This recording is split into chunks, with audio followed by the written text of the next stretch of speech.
Bien, mes chers collègues, nous allons commencer. Merci de rejoindre vos places, de vous asseoir. Je pense que le quorum est atteint. J'attends confirmation. Il paraît qu'on n'entend pas, il faut leur demander de monter. La direction me dit qu'on n'entend pas. Si. Donc l'horaire avance.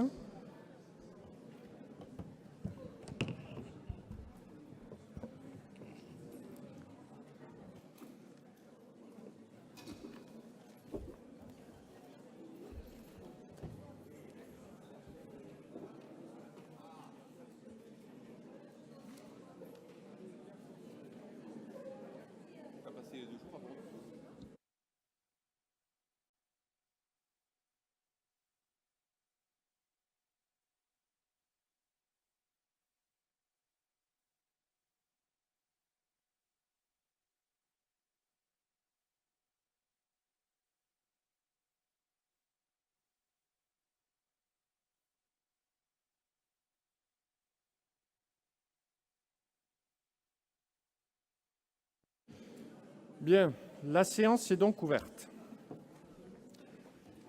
Mes chers collègues, je suis très heureux de vous accueillir ici à Marmande. Et j'aimerais vous connaissez bien évidemment Marmande, notre ville. J'aimerais vous dire quelques mots sur l'évolution récente et sur les perspectives qui concernent notre ville. Tout d'abord, Marmande est en phase de mutation urbaine très forte. Un petit peu d'histoire. Il y a une étude qui est très intéressante que vous trouverez sur le site de l'INSEE qui montre l'évolution de l'activité générale, de l'activité économique et de l'emploi sur les 30 années de 1982 à 2012. Cette étude est très instructive à plusieurs titres, puisqu'elle montre que dans cette période de 30 années, sur l'ensemble des zones d'emploi de l'Aquitaine, de l'ancienne Aquitaine, eh bien, la zone d'emploi de Marmande est celle qui a le plus souffert de l'ensemble de l'Aquitaine. Elle a perdu 0,3% de l'ensemble de ses postes de travail entre 1982 et 2012. Ensuite, il y a eu la zone d'emploi d'Oloron, qui a perdu 0,1% de l'ensemble de ses postes de travail. Et toutes les autres zones d'emploi étaient en fait excédentaires en création d'emplois. Donc vous voyez que notre territoire a énormément souffert et toutes les mutations que nous avons vécues, que vous avez aussi vécues, mutations industrielles avec la perte de grands secteurs d'activité, mutations dans le bâtiment et les travaux publics, mutations dans les services publics, eh bien tout cela a pesé sur l'activité économique générale, mais également sur la population. Et nous nous apercevons, avec l'ensemble des chiffres dont nous disposons, que depuis 2016, nous commençons à inverser la tendance. Il y a de plus en plus de création d'emplois sur la zone d'emploi du Grand Marmandais. Il y a également, au niveau de tous les indicateurs des activités économiques, une reprise très très forte de l'ensemble des secteurs. Et surtout, il y a aussi une reprise en termes de population. Alors bien évidemment, il est très difficile d'individualiser les chiffres entre la ville de Marmande et l'ensemble de la zone d'emploi, mais globalement, on peut dire que Marmande est une bonne capitale économique aujourd'hui et que les activités qui s'y développent, notamment pour ce qui concerne l'aéronautique, pour ce qui concerne les services, pour ce qui concerne aussi l'agroalimentaire avec des secteurs qui ont subi des transformations encore très récentes, eh bien, Marmande, aujourd'hui, est en pleine phase de développement économique et aussi regagne de la population, ce qui n'était pas gagné il y a quelques années. Donc cela veut dire que nous sommes en pleine mutation urbaine, et qu'il faut nous adapter. Face à cette reprise économique, il y a aussi un deuxième événement qui vient perturber la donne, c'est celui du phénomène de la métropolisation.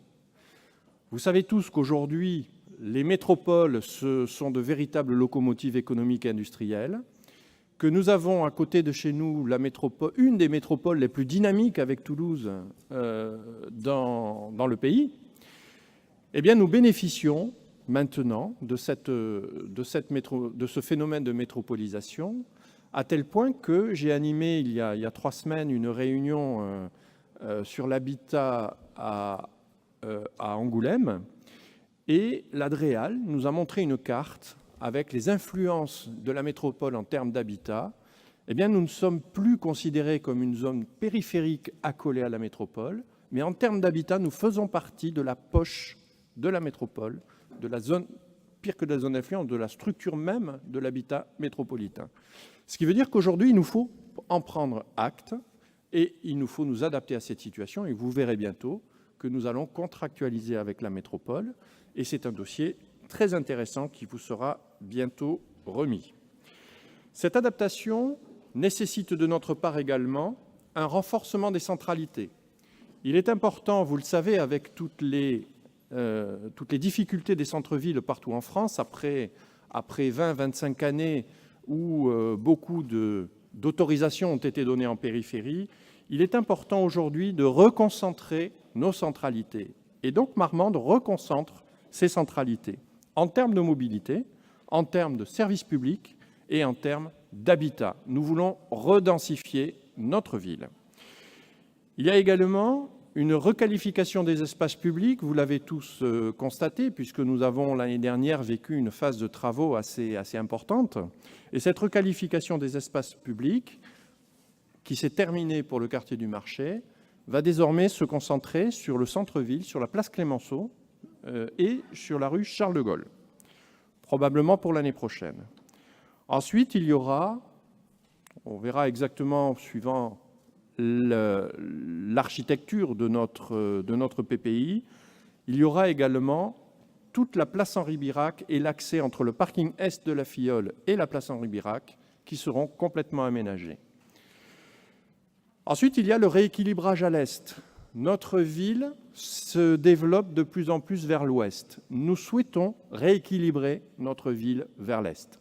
En matière industrielle d'abord, parce qu'il y a des implantations autour de l'aérodrome dont nous devons tenir compte et que nous voulons renforcer. En matière d'activité économique, avec la zone de Marmande-Saint-Pardoux qui va se développer, sur laquelle nous allons réinvestir, l'agglomération va investir, mais également en termes économiques et numériques, avec le projet Sésame qui a été localisé à côté de la CFP sur la partie est de notre ville. Et enfin, notre ville, en termes d'adaptation donc à ces nouveaux défis, notre ville a aussi fait le pari du tourisme. Et très honnêtement, parmi vous, qui, il y a quelques mois encore, aurait pu parier sur un destin touristique de la ville de Marmande? Le territoire, oui, mais la ville de Marmande.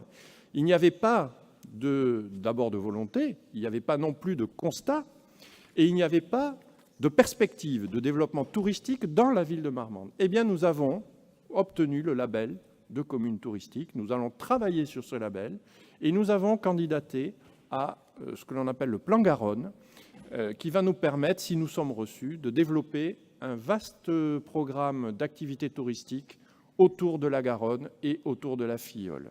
Voilà quelles sont nos 4 catégories d'adaptation nécessaires à ces nouvelles donnes urbaines. Mais pour cela, il faut des moyens. Alors, quels moyens allons-nous, à Marmande, déployer pour développer cette mutation urbaine? Tout d'abord, un moyen qui a déjà été fait, c'est ce que nous avons fait aussi à l'agglomération, c'est la refonte budgétaire, la revue budgétaire complète pour affronter ces nouvelles donnes. Ça a été fait et nous avons désormais des marges de manœuvre qui nous permettent d'affronter ces nouveaux défis. Et le deuxième outil, c'est un outil qui nous a été proposé récemment par le gouvernement au mois d'octobre et auquel nous avons été lauréats au mois de février. C'est Action Cœur de Ville. Nous avons déposé un dossier conjoint avec la ville de Tonnes et avec Action Cœur de Ville, dont la première réunion officielle va se tenir demain après-midi en préfecture, eh bien, nous allons avoir les moyens de développer notre programme pluriannuel d'investissement, de le concentrer sur le centre-ville pour lui redonner un caractère vraiment de centralité effective et puissante. Et nous allons pouvoir probablement aussi raccourcir nos délais d'intervention, nos délais d'action pour ce qui concerne toutes nos opérations en centre-ville.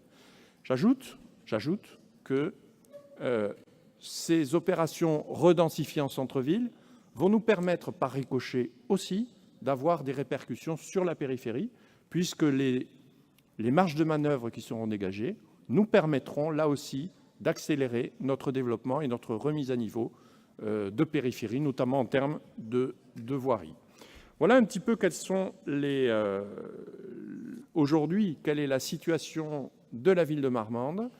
Je vous souhaite tous donc la bienvenue au nom de tous les élus qui m'accompagnent ce soir et je vous souhaite de passer donc un excellent conseil communautaire à Marmande.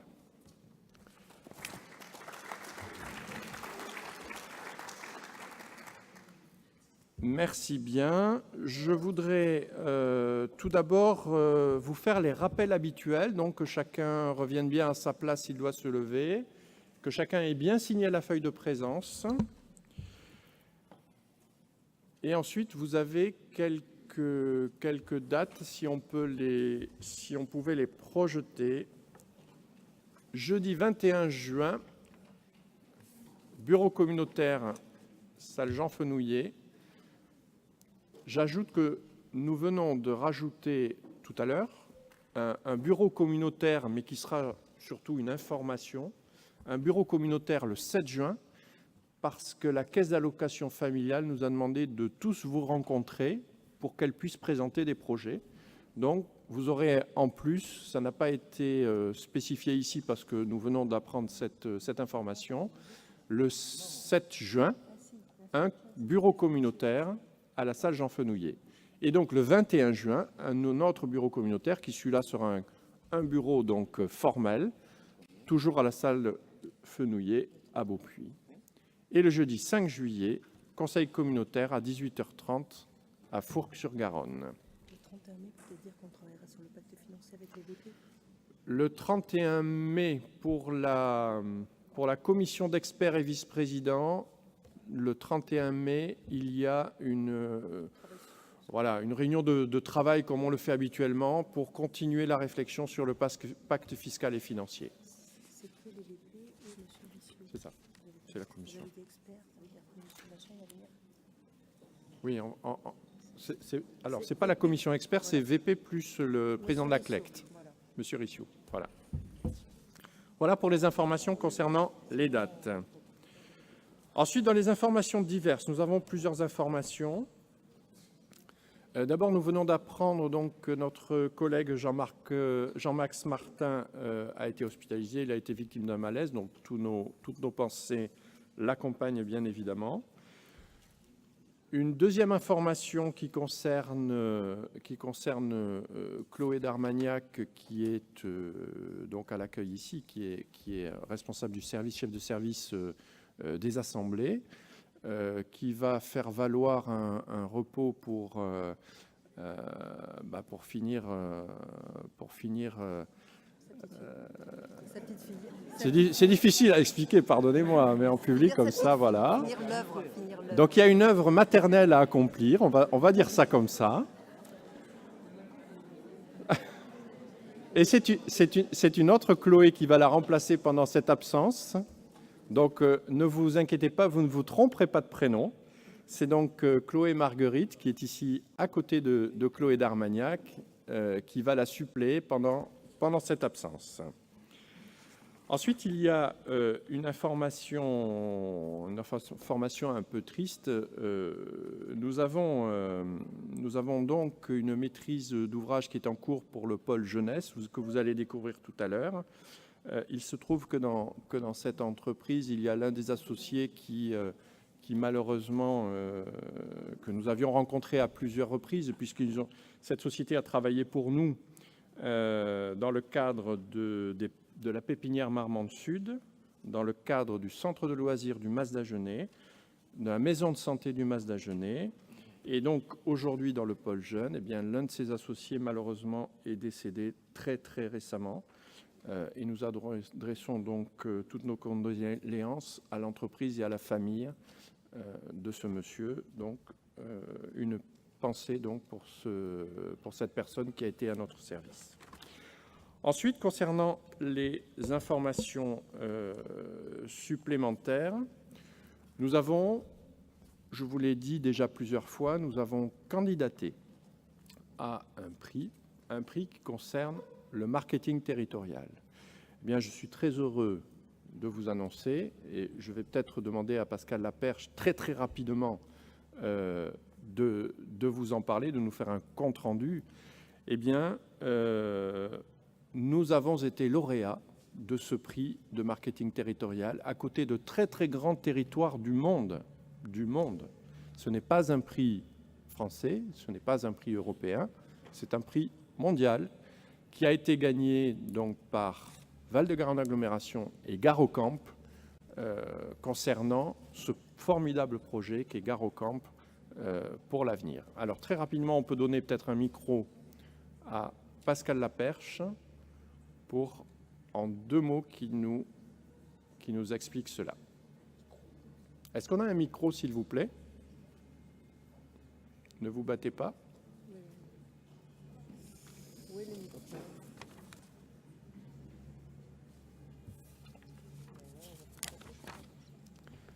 Voilà, donc, M. Pascal Laperche va nous expliquer cette démarche.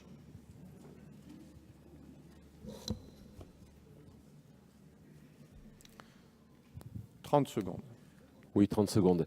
Merci, Monsieur le Président. Donc, juste rappeler que en fait, ce prix est décerné par la chaire marketing, nouvelle attractivité, nouveau marketing territorial d'Aix-en-Provence, là où nous avons suivi le master avec Carole Vial.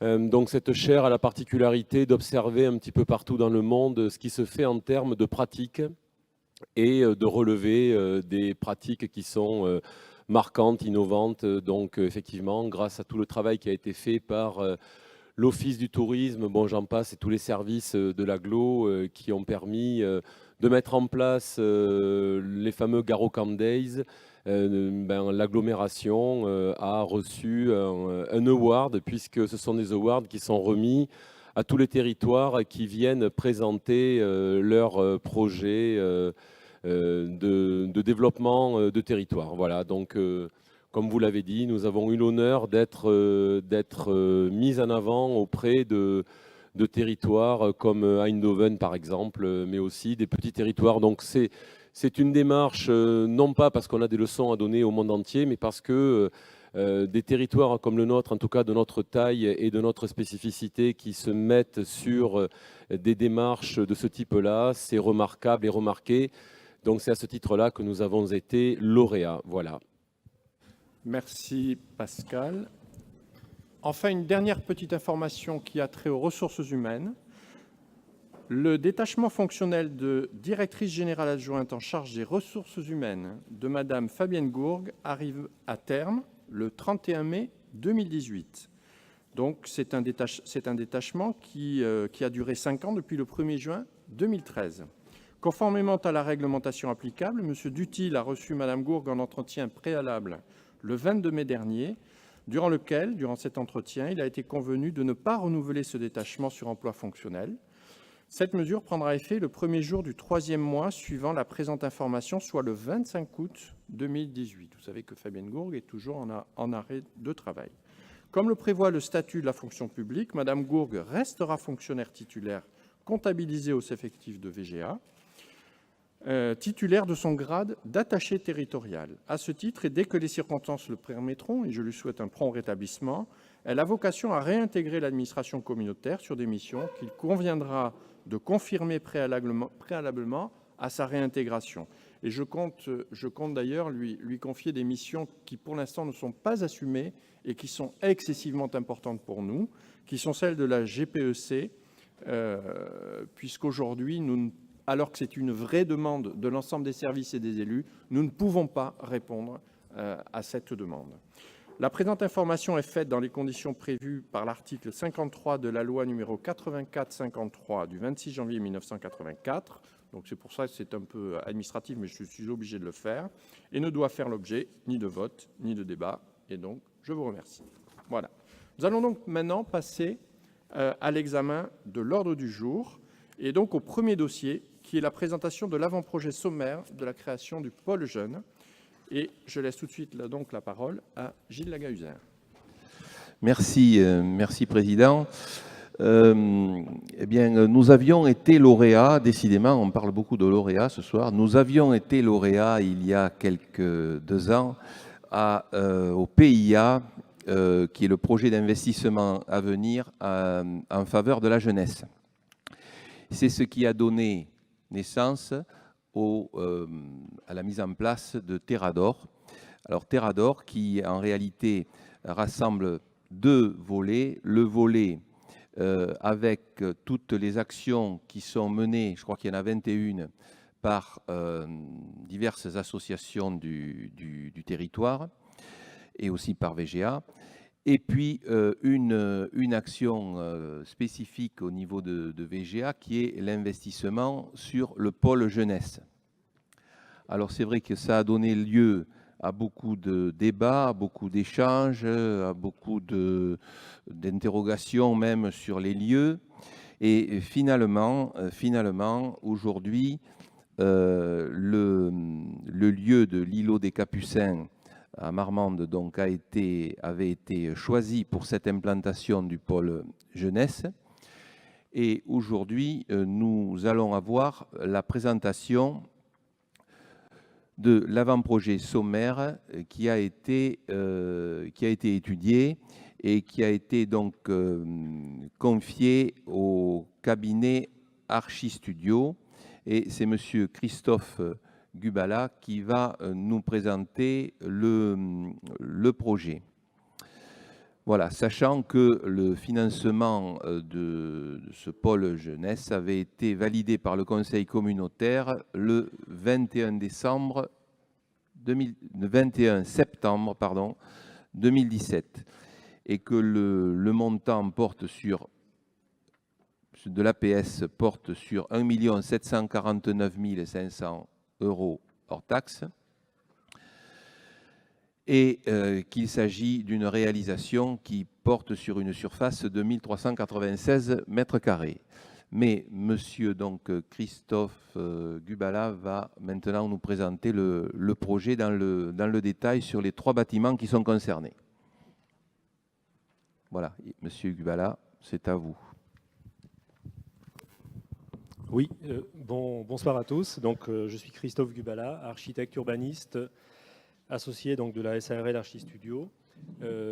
Pour mener à bien ce projet, nous avons créé une association avec des techniciens spécialisés dans différents domaines, dont l'atelier Architecture 47 Muriel Milanaise qui est installé à Sainte-Bazeille, le bureau d'études Structure Axe Plan et le bureau d'études Fluides Ingénierie 47.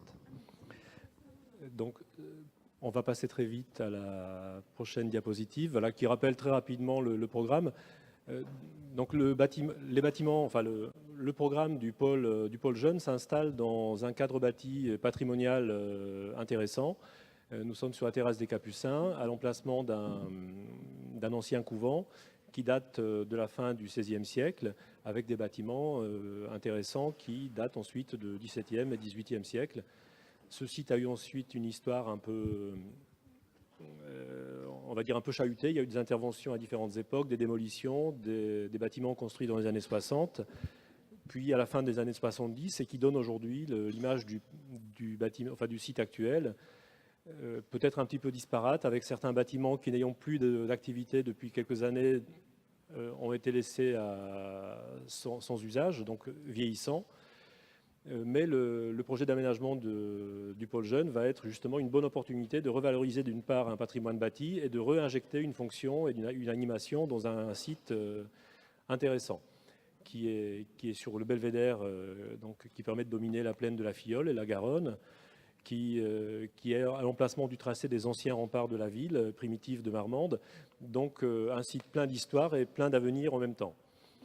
Le pôle jeune sera aménagé dans 3 bâtiments du site des Capucins.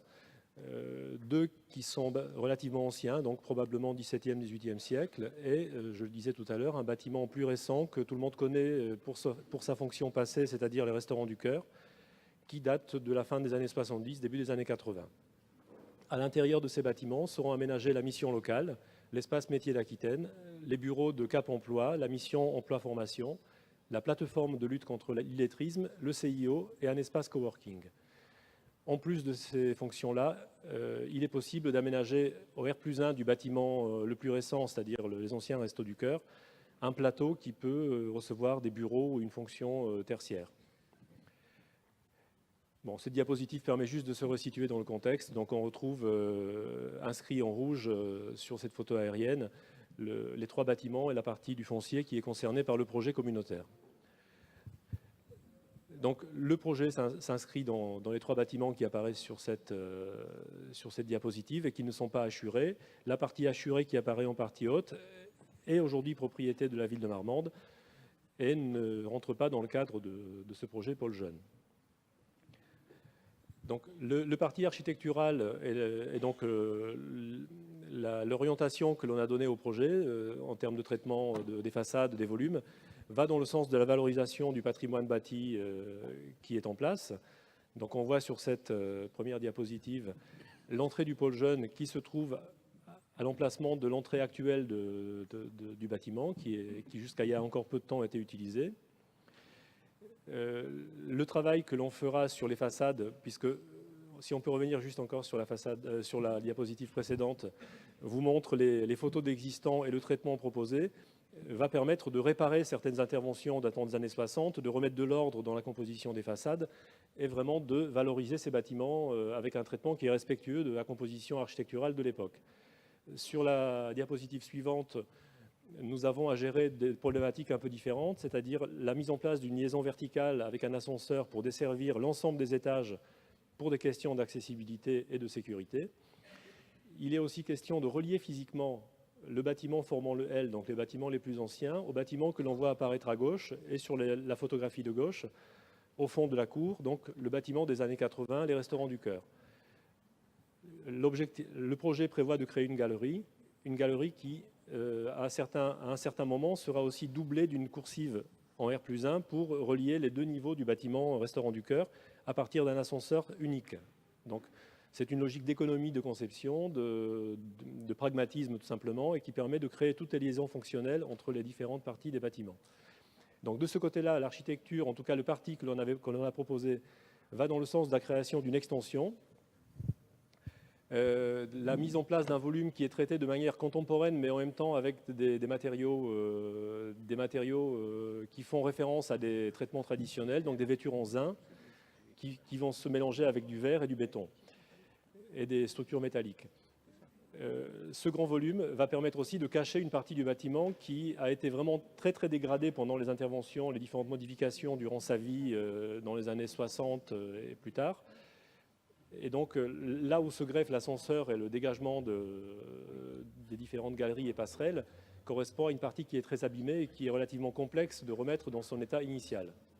Alors à ce sujet-là, il y a une discussion et un débat et des échanges avec les architectes des bâtiments de France sur certains choix architecturaux qui vont encore faire l'objet de quelques échanges et certainement une réunion sur site parce que rien de tel qu'une visite des bâtiments pour prendre conscience des enjeux d'aménagement, des difficultés de certains choix. Donc ça, c'est une chose qui va se mettre en place dans les jours à venir. Donc sur les diapositives suivantes, on voit apparaître l'organisation des différentes fonctions qui apparaissent par aplat de couleurs.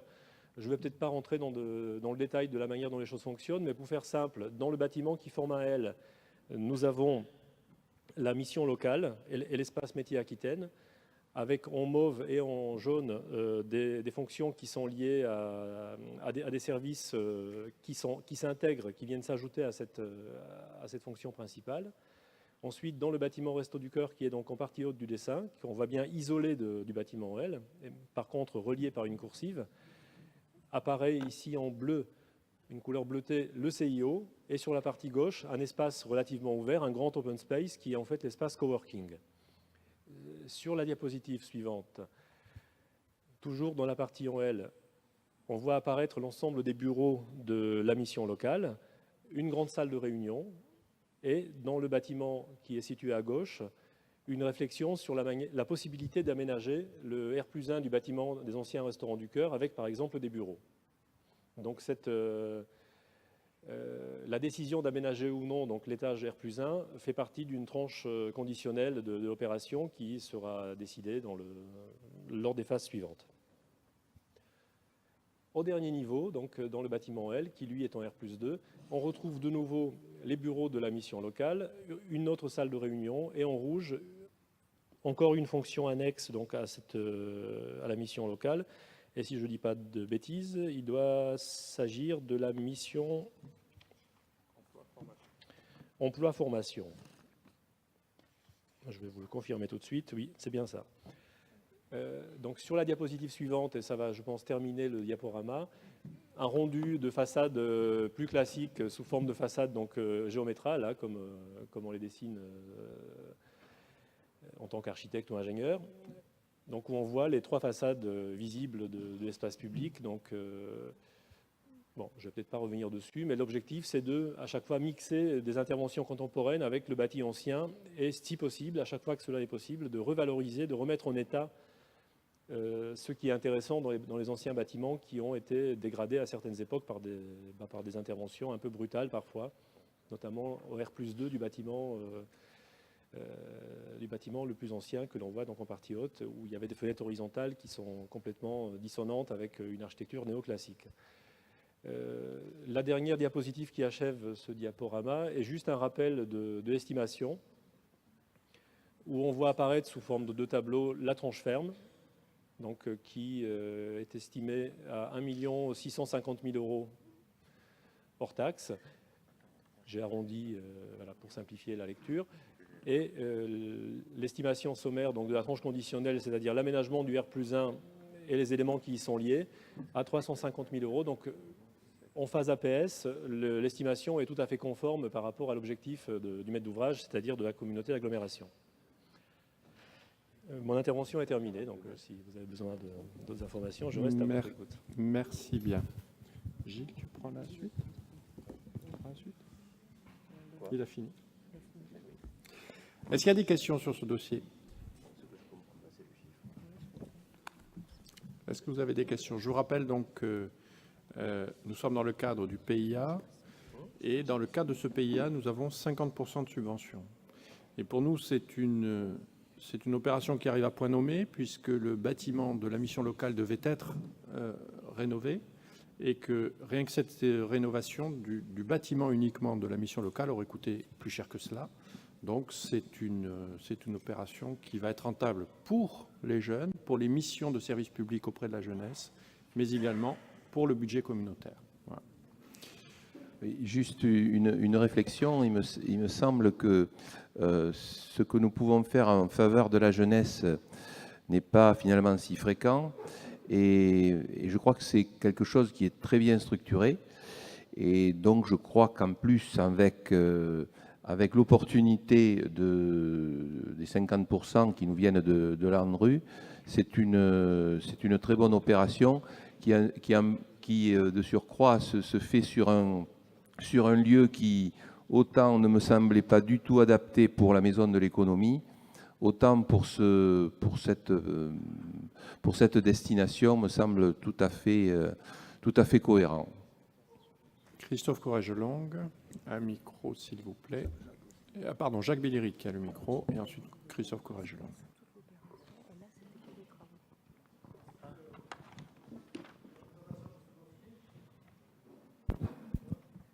Voilà. Merci de cette présentation. Tout à fait d'accord avec ce que tu dis, Gilles, sur l'aspect de l'importance que l'on a sur notre territoire de pouvoir offrir aux jeunes un ensemble de services et ensuite un ensemble de services dans de bonnes conditions et des qualités d'accueil de cette façon-là avec un regroupement de pas mal de services. Donc là-dessus, pas de souci. Juste, dans le dossier, mais je n'ai pas su le retrouver sur le plan parce que c'était trop petit, il est dit aussi qu'on accueille un certain nombre de services, entre autres le CIO, qui, me semble-t-il, va disparaître, puisque la loi là-dessus est claire. La loi fait que les CIO disparaissent. Donc, je voudrais savoir où on en est des accords formels des partenaires pour accueillir sur le site ces services et par quoi, éventuellement, parce qu'il y avait quand même des surfaces de prévues pour ces services-là, je pense en particulier au CIO, pour les autres, j'en sais rien, par quoi ça pourrait éventuellement être remplacé. Alors de toute façon, il y aura forcément des missions d'information en milieu jeune qui seront... Alors pour l'instant, on n'a pas effectivement de renseignements particuliers là-dessus. Maintenant, est-ce que sur le plan technique, nous, on a des renseignements sur ce domaine-là? Donc on a effectivement pris la tâche du CIO avec sa directrice à Marmande qui a assisté aux réunions sur le projet. On n'a pas de réponse formelle de l'Éducation nationale parce qu'on nous a expliqué que effectivement les délais étaient relativement longs, mais qu'a priori ça se passait bien. Et pardon pour l'effet Larsen. Et effectivement, les CIO sont amenés à passer sous la coupe de la région Aquitaine. Et je crois que la région est très intéressée justement par l'idée de déplacer le CIO au sein du pôle jeune, parce que du coup, il serait dans le même site que l'EMA, l'espace métier aquitain, qui est un dispositif régional qui également valorise les métiers pour les publics adultes et donc qui est très complémentaire de l'action du CIO. Donc je sais que du point de vue de la région, ils voient ça d'un très très bon œil de pouvoir mettre les deux espaces dans le même site. Oui, et pour les autres, parce que je rappelle juste que dans le plan de financement, effectivement, sur la partie investissement, il y avait l'aide PIA. Par contre, sur la partie fonctionnement, on a un certain nombre de loyers qui viennent équilibrer notre partie. Donc ces choses-là, elles sont quand même importantes financièrement pour l'équilibre de cet équipement-là. Et donc il y a quand même plusieurs, il y a le CIO, mais il y en a d'autres qui devraient payer des loyers. Donc c'était juste pour savoir où on en est des accords avec ce que l'on pourrait accueillir sur cet équipement. Pour le moment, il n'y a pas d'accord formalisé. Je vous rappelle quand même que si nous avions à rénover uniquement le bâtiment actuel de la mission locale, ça nous aurait coûté ce prix-là. Donc c'est vraiment une opération qui va nous permettre de mettre à disposition à moindre coût à tous nos partenaires du secteur jeunesse des bâtiments des bureaux dans le même espace que la mission locale. Donc quoi qu'il en soit, pour l'instant il n'y a pas de défection. Donc vous serez tenu au courant régulièrement de l'avancée des choses. Et moi je ne vois pas de difficulté, pour le moment en tout cas, dans l'utilisation de ces bâtiments. Ce n'est pas un problème de difficulté, moi je n'en vois pas non plus. Simplement, il y a quand même aussi, ça nous a été présenté avec un équilibre lié aussi à un certain nombre de loyers. C'est normal aussi qu'on regarde ces aspects-là. Bien sûr, non mais tout à fait. Mais pour l'instant, on n'a pas d'autres informations dans ce domaine-là. Voilà. Christophe Corrège-Long. Merci, Président. Donc, par rapport au dossier que l'on suit déjà depuis longtemps, donc c'est un aboutissement et on ne peut que se réjouir de voir une issue avec ces plans. Et c'est par rapport à la configuration des bâtiments et à la circulation. Donc, il y a ce bâtiment L, il y a le bâtiment du Resto du Cœur qui est derrière. Est-ce qu'il n'aurait pas été possible, parce qu'il y a deux parkings qui sont donc de part et d'autre, qu'il y ait un point de communication? Je sais qu'on insiste beaucoup sur la circulation, elles doivent être le plus fines possible avec toutes les contraintes qu'il y a. Un point de communication, là où vous prévoyez la coursive, pour que les deux parkings puissent communiquer. Voilà, c'était juste ça. De circulation extérieure?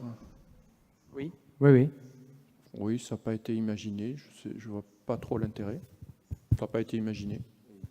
Il y a une circulation... Alors, on traverse le bâtiment en fait pour aller d'un parking à l'autre. Alors en fait, il n'y a pas de liaison extérieure pour des véhicules entre les deux parkings, tout simplement parce que le parking que l'on voit à gauche est un parking dédié au personnel donc des différentes fonctions accueillies. L'entrée du public se fait à droite.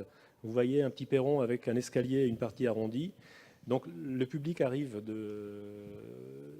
depuis la droite. Le parking à gauche est un parking à usage des employés, des agents du site. Donc il n'y a pas de communication particulière prévue ensuite entre ces deux espaces.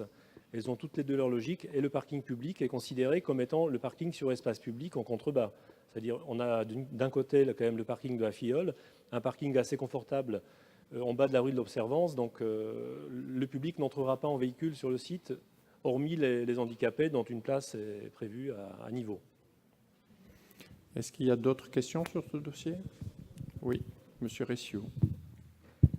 Merci. Oui, lorsque le dossier a été validé en septembre 2017, il y avait eu un petit débat sur la mise à disposition des bâtiments. Alors, le débat devait être tranché au niveau du conseil municipal, je crois, de Marmande, après cette décision. Qu'en est-il exactement? Est-ce que c'est une mise à disposition? Est-ce que c'est une cession de bâtiments? Non, où en sommes-nous? Alors, ce qui a été acté, c'est une vente d'une partie du bâtiment du 17e qui appartenait en propre au Centre communal d'action sociale depuis des années. Donc ça, c'est une vente en propre et qui a été vendue à l'agglomération. Le bâtiment exerçant la compétence mission locale a été cédé pour 1 euro symbolique à l'agglomération. Et le bâtiment des Restos du Cœur appartenant en propre à la mairie et n'ayant pas de compétences jeunesse au départ, lui a été vendu aussi à l'agglomération. Voilà. Donc on a fait une rétrocession à l'euro symbolique pour les bâtiments nécessaires à l'exercice de la compétence jeunesse, et les autres ont été vendus soit par le CCAS, soit par la mairie, au prix des domaines. Et l'ensemble, je crois, a été vendu pour 300 et quelques mille euros, me semble-t-il, de mémoire. Voilà. Voilà. Y a-t-il d'autres questions? Oui. Oui, Madame Poveda.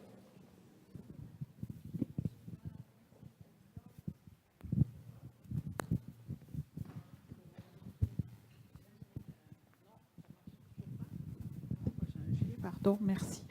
Merci, Président. Moi, ma question, elle est simplement, je vois que le montant de l'opération a été noté 1 942 500 euros hors taxe. Il est précisé hors tranche conditionnelle et acquisition. Donc l'acquisition, on vient d'en parler. Et moi, c'est de la tranche conditionnelle. Je voulais savoir si vous aviez éventuellement chiffré quelque chose ou pas, et si c'était pas plus judicieux de profiter justement de ce PIA pour l'intégrer, pour faire quelque chose une bonne fois pour toutes. Voilà. Alors la tranche conditionnelle, en fait, elle a été imaginée pour essayer de profiter de l'ensemble des autres travaux et de la maîtrise d'ouvrage, de tout ce qui est ingénierie, sur le site pour compléter et essayer de faire à l'économie. Et nous avons des besoins, vous le savez, de bureaux, notamment pour la cohésion sociale. Donc ça pourrait être une localisation pour la cohésion sociale. Mais aujourd'hui, ça n'est pas à l'ordre du jour parce que ça n'a pas été acté par cette instance. Donc on a anticipé sur l'avenir, sachant que si effectivement le dossier est intéressant, nous le voterons en temps voulu pour pouvoir bénéficier de l'ensemble de ces tarifs, sachant que vous avez vu, au mètre carré, ça fait quand même un tarif relativement intéressant. Voilà. Y a-t-il d'autres questions? Pas d'autres questions? Je ne vois pas de main qui se lève. On peut passer au vote? Bien. Nous allons donc délibérer sur ce premier dossier. Donc, pour ce dossier de maîtrise d'œuvre, l'avant-projet sommaire, donc, pour la création du pôle jeunesse de l'agglomération. Qui est contre? Qui s'abstient? Je vous remercie. Alors, je voudrais d'abord pallier à un petit défaut de début de séance. J'ai oublié de vous faire acter un secrétaire de séance, bien évidemment. Donc, les derniers secrétaires de séance ont été... Pardon, je vais retrouver ça. Jean-Marc Duban, Vincent Paulet, ensuite Madame Delrieux-Gillet. Donc, Christophe Courage-Longue, secrétaire de séance. Oui, merci beaucoup. Dossier numéro 2, Nous abordons la partie budgétaire et financière donc, des délibérations de ce soir. Et je voudrais d'abord vous dire un petit mot. Concernant la session budgétaire de ce soir, elle marque un tournant dans la gestion financière de Val-de-Garonne Agglomération. Pour mémoire, rappelez-vous quelques années auparavant, au début de notre mandat, tous les indicateurs financiers clignotaient à l'orange en raison de 2 événements, des décisions donc totalement assumées en matière de services à la population qui ont été prises à un moment donné avec un environnement financier donné et des baisses de dotation d'État qui sont devenues au fil du temps de plus en plus importantes, avec donc un effet ciseau qui se profilait de manière très menaçante pour notre agglomération. En effet, l'augmentation continue de nos dépenses et la baisse de nos recettes n'aurait pas permis à terme d'assurer l'ensemble de nos charges et surtout de prévoir les budgets nécessaires à nos investissements et donc à l'établissement de notre plan pluriannuel d'investissement. Notre épargne nette, nous l'avons vu chuter de 4 millions d'euros en passant de 6,5 à 2,5 millions d'euros entre 2013 et 2015. Donc la situation était devenue relativement alarmante. Dès 2015, nous avons donc entrepris de prendre à bras-le-corps les finances de l'agglomération et de ne pas sombrer dans la fatalité. Vous y avez tous participé, puisque au départ, nous avons d'abord rééquilibré nos tarifs et surtout rééquilibré le coût du tarif par rapport à l'apport de la fiscalité, qui est, je crois, un prérequis important lorsqu'on met en place un service à la population.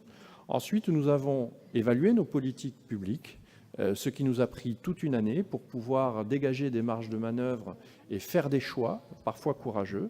Et ensuite, nous avons réalisé des économies de fonctionnement en regardant chaque ligne budgétaire, quasiment chaque facture, pour essayer, là encore, de dégager des marges de manœuvre. Vous allez le voir tout à l'heure dans les courbes que nous allons vous présenter. Mais après donc avoir bouleversé le calendrier budgétaire, nous savons désormais que nos possibilités d'investissement sont fortes et le fait d'avoir choisi de voter le budget au mois de janvier nous permet de préparer une exécution budgétaire qui soit cohérente par rapport à nos décisions. Concernant le compte administratif, donc, vous l'aurez compris, je ne vous cache pas ma satisfaction quant au travail que nous avons accompli collectivement depuis maintenant 3 ans. En bousculant les habitudes ancrées dans la préparation budgétaire, nous avons su trouver des économies d'échelle tout en préservant la qualité du service public offert à notre population. Et les résultats aujourd'hui sont là. Dans la présentation que va faire donc Francis Dutil, qui a été la cheville ouvrière de ce redressement, vous noterez que tous les indicateurs sont aujourd'hui au vert. Ces chiffres sont le reflet d'années de travail au quotidien de l'ensemble de l'administration, de l'ensemble des élus, pour que chaque euro de la collectivité soit dépensé le mieux possible. Notre épargne nette aujourd'hui donc, est à son plus haut niveau historique, il faut le souligner, malgré la baisse de nos recettes depuis quelques années, qui, de manière cumulée, atteint plusieurs millions d'euros. Nous pouvons donc être très rassurés quant à la réalisation de notre plan pluriannuel d'investissement. Et ce plan pluriannuel d'investissement va concerner autant les petits villages qui structurent notre territoire que les centres-bourgs qui ont besoin de redensifier leur économie résidentielle, mais également les centres urbains qui ont besoin d'avoir ce caractère de locomotive pour notre territoire. Donc je souhaite que tout le monde y retrouve son compte dans cette petite révolution budgétaire. Je vais maintenant donc laisser la parole à Francis Dutil pour nous présenter d'abord les comptes de gestion et ensuite les comptes administratifs de notre agglomération. Merci, Monsieur le Président. Vous savez que c'est toujours un exercice qui paraît fastidieux et fort pénible au bout d'un certain temps. Alors, je vais vous proposer une façon un peu différente qu'on commence à pratiquer pour pas qu'on soit trop long ni trop assommé par des chiffres. Donc le compte de gestion, je vous en parlerai, mais c'est plutôt après l'administratif qui va là. Bon, alors ce que je vous ai proposé, vous allez voir un diaporama, vous avez tous les chiffres qui ont été adressés, que vous avez pu consulter sans problème. Donc il y aura un diaporama sur lequel il va y avoir le budget prévisionnel de 2017, la réalisation qui a été effective en 2017, et puis aussi le budget supplémentaire, que l'on a mis en face pour éviter aussi de repasser tous les comptes dans le cadre de l'évolution du budget supplémentaire. Donc, bien sûr, on va faire tous les comptes consolidés, budget principal et toutes les annexes. On les fera un par un, sauf si là aussi, vous l'autorisez, on fera les lotissements ensemble, les AC ensemble, et puis les autres, qu'est-ce qui manque aussi, et les lotissements, je vous l'ai dit. Voilà, donc si on peut faire ça, ça n'empêchera pas le débat, hein, puisqu'à chaque budget, on va s'arrêter pour faire le débat. Mais ça nous permettrait d'aller beaucoup plus vite, à condition que vous acceptez que l'on vote de cette façon-là, sans repasser par une présentation de tous les budgets et de tous les budgets supplémentaires, puisque là aussi, on est obligé de les présenter et de les voter. Donc, le diaporama va représenter le budget prévu en 2017, la réalisation en 2017 et le budget supplémentaire proposé en 2018. Voilà ce que je vous propose, de façon à ce qu'on puisse, et beaucoup débattre surtout, mais aller vite, parce que si je vous disais tous les chiffres qu'il faut faire, d'abord moi je ne sais pas si j'y arriverai, et puis certainement qu'il y en a beaucoup qui dormiraient et qui seraient partis. Donc s'il n'y a pas d'objection sur cette façon de vous proposer ce compte administratif, ce budget supplémentaire, et puis la validation des comptes, on peut démarrer comme ça. Est-ce qu'il y a des questions ou des demandes ou des oppositions? Moi, je répète bien, hein, à chaque budget, on s'arrêtera de toute façon pour pouvoir discuter et puis voter, bien sûr, les éléments nécessaires. Bon, a priori, il n'y a pas donc de problème particulier. Alors, on va démarrer sur le diaporama. Voilà, donc les comptes administratifs de 2017 et l'affectation des résultats. Alors, excusez-moi, je ne vous ai pas parlé du compte de gestion. D'abord, on devait valider, approuver les comptes de gestion qui ont été présentés par M. Abénian, qui correspondent bien sûr à nos comptes administratifs.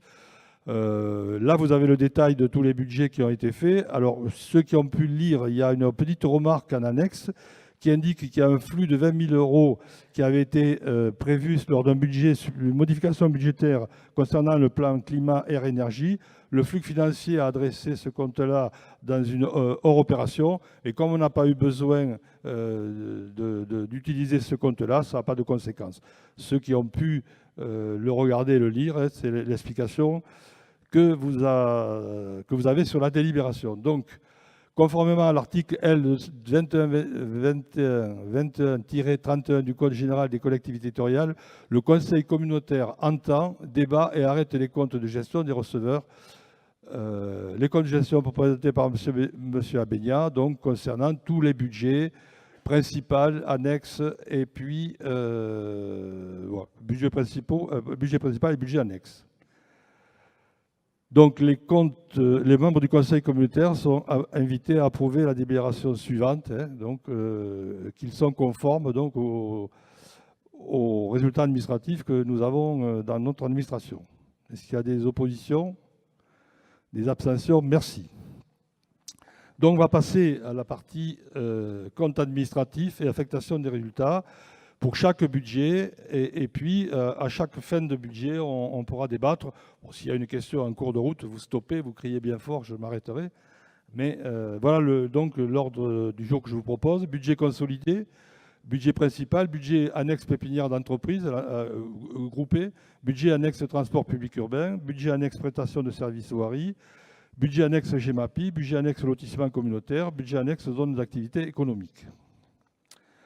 Alors le budget consolidé, donc comme je vous l'ai indiqué, vous avez donc ce qui était prévu en 2017, le réalisé de 2017, le budget proposé, le réalisé, et ensuite le budget supplémentaire qui comprend bien sûr le budget que l'on avait voté au mois de janvier, plus les suppléments. C'est là-dedans. Si vous avez besoin d'explications, vous avez une partie du détail dans vos documents, mais si vous avez besoin d'une question qui vous interroge, on essaiera d'y répondre. Donc, sur le budget consolidé, en fonctionnement, le réalisé, 55 495 497 en recettes, en dépenses, 48 051 499, ce qui donne un résultat de l'exercice de 7 445 996. Le résultat reporté de l'année N-1 qui était 1 294 213, ce qui donne un résultat de fonctionnement cumulé de 8 740 210 pour le budget consolidé. En ce qui concerne les investissements, en recettes, 13 105 822 réalisés, en dépenses, 14 073 724, ce qui donne un déficit de 967 901, avec des soldes d'investissement de l'année N-1 de 6 055 910, ce qui donne un solde d'exécution cumulé de 7 023 812 en négatif. Les restes à réaliser, il n'y en a pas bien sûr en fonctionnement. En investissement, des recettes pour 1 921 940. Pour les dépenses, 2 364 853, ce qui donne un solde de reste à réaliser négatif de 442 912 et donc un résultat global de clôture consolidée de 1 273 495. Voilà, pour mémoire, vous avez le résultat de l'année 2016 et s'élevait à moins 1 170 113. Le budget principal. Même façon de le présenter, avec les recettes réalisées de 48 047 961, des dépenses de 40 530 011, ce qui donne un résultat de l'exercice 7 517 955, un résultat reporté de l'année dernière de 1 686 622, ce qui donne un résultat de fonctionnement cumulé de 9 204 618,37. En investissement, recettes, 8 269 682. Dépenses, 9 376 358. Donc un solde d'exécution négatif de 1 106 675.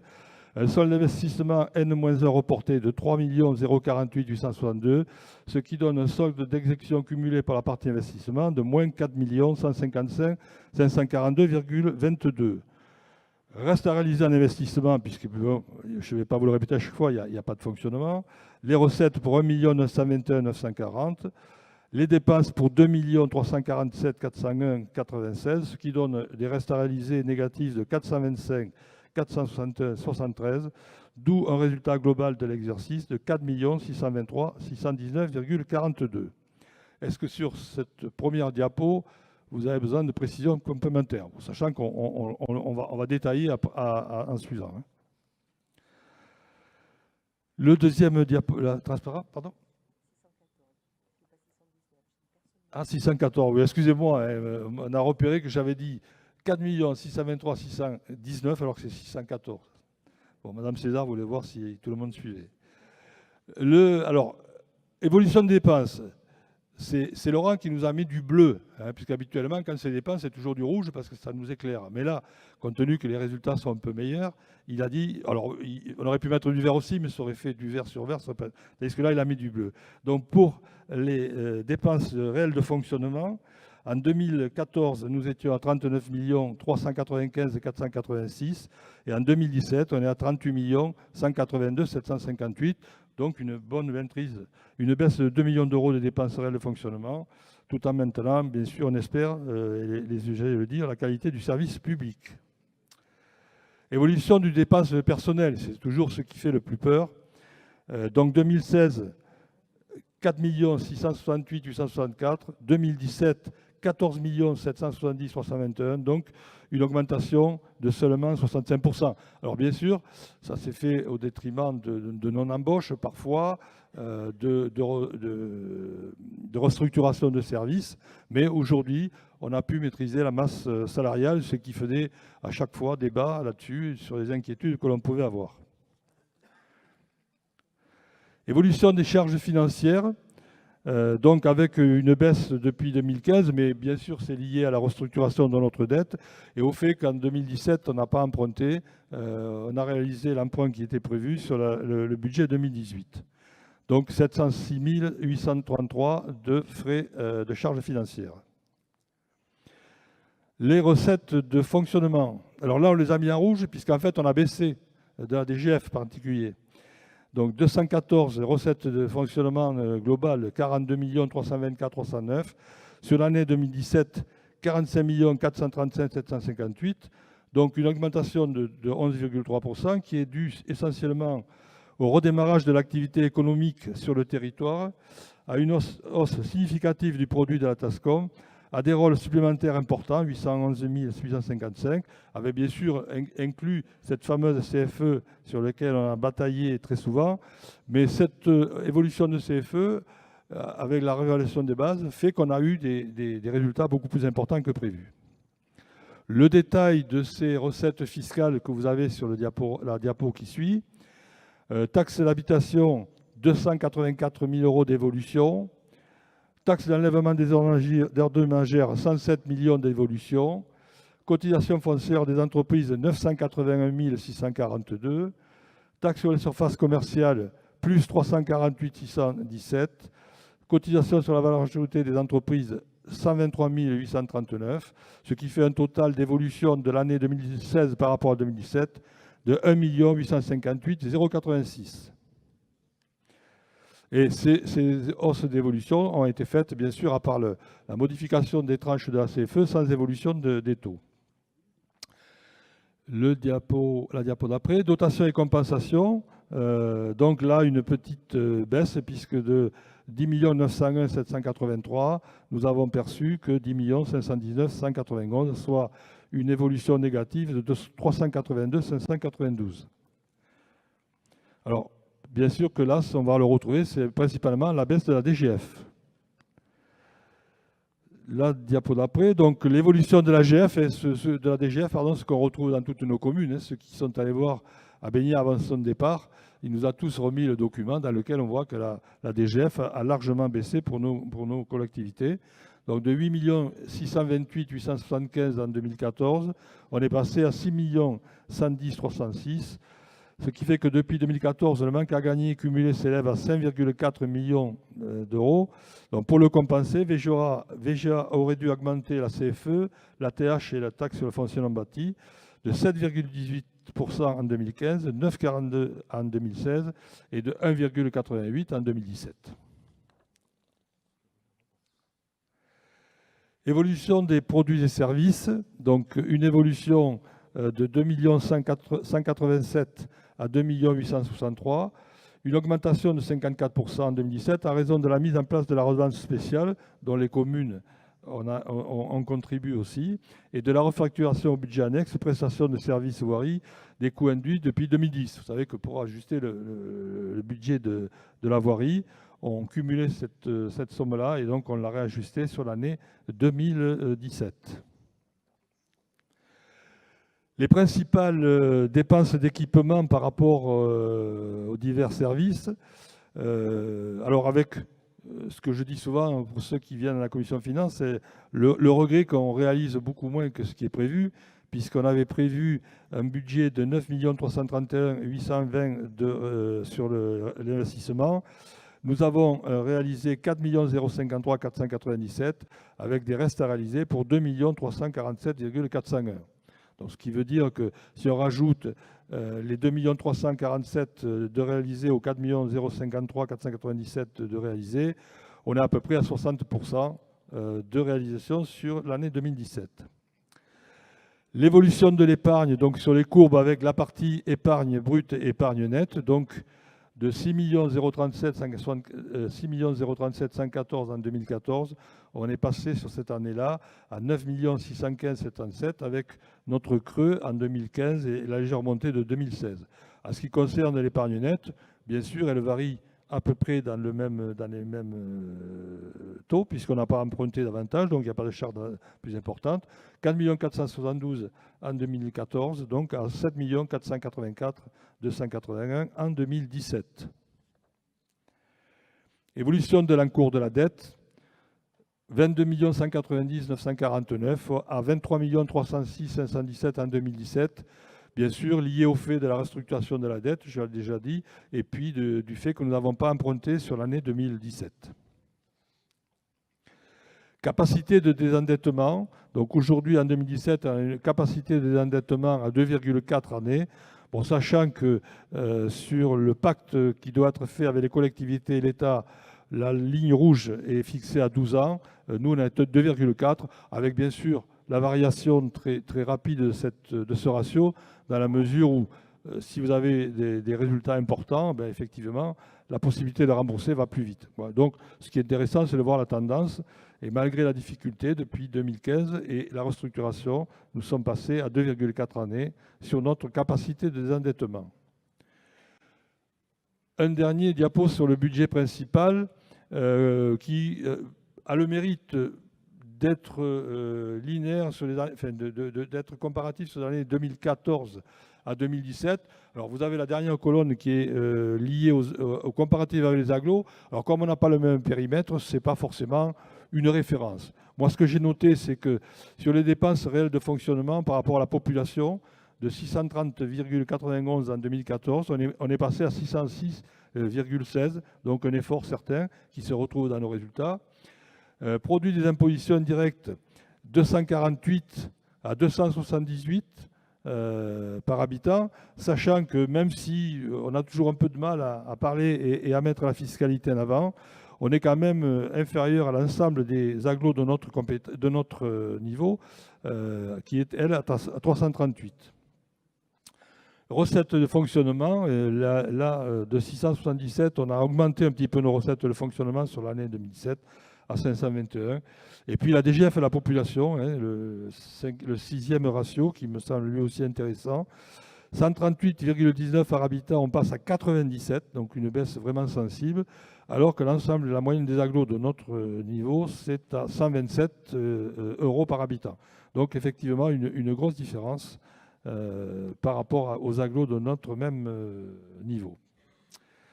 Voilà ce que je voulais vous dire sur les chiffres liés au compte administratif. Maintenant, je suis à votre écoute sur des questions. Y a-t-il donc des questions? Oui, Monsieur Rigal.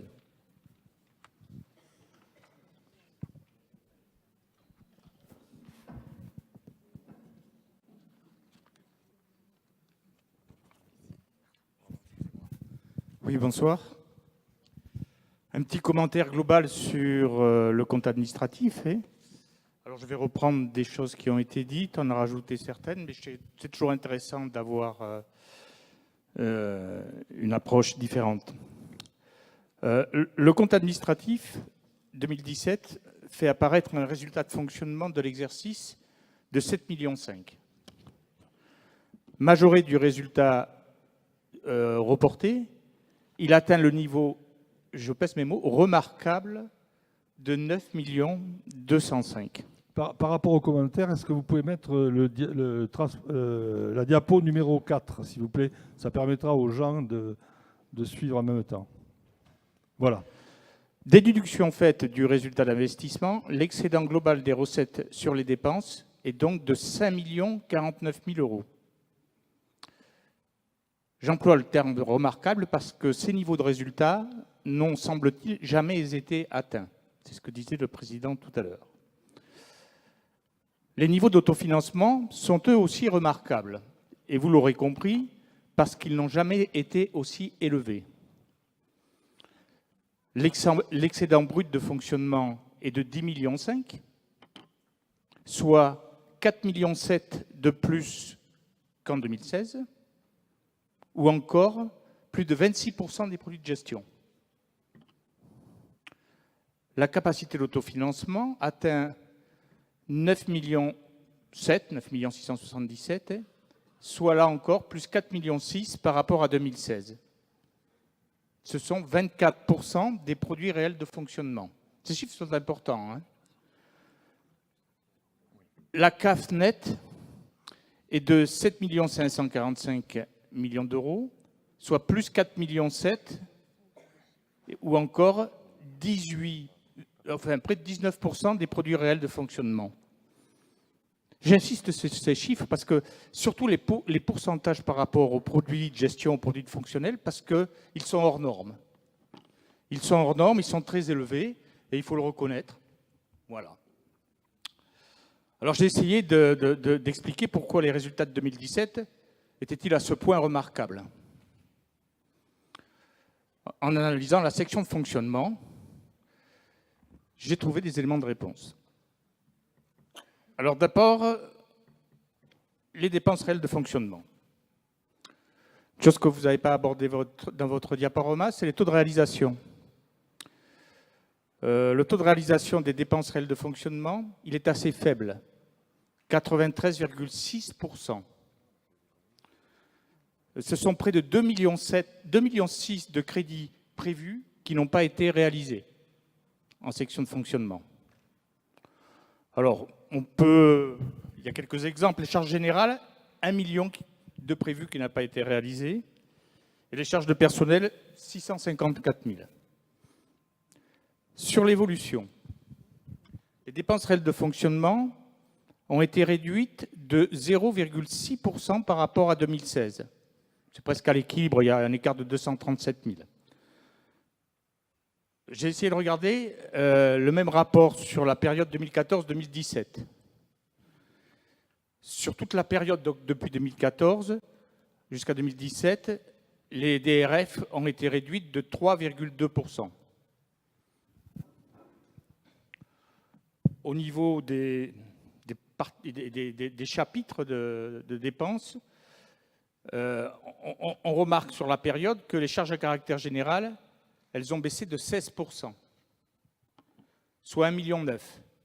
Et qu'en contrepartie, les charges de personnel, elles ont augmenté de 17,6%, soit 2 214 000. Donc on voit bien que l'économie sur les charges à caractère général a presque financé le surplus de charges de personnel, à 300 000 € près.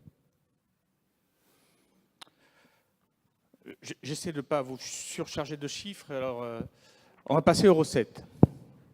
Toujours la même démarche, les taux de réalisation de recettes. Alors, on avait un taux de réalisation de dépenses qui était bas.